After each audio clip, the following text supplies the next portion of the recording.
Hi guys, welcome to Richard Cabile YouTube channel, and to this video, I will teach you how to add Gmail widget in your itel S15 mobile phone.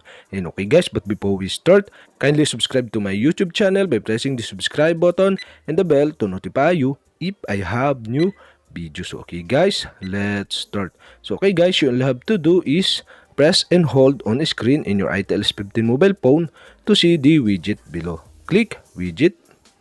And okay guys, here in widget, you can find the widget you want to add to your home screen by scrolling down or up on screen.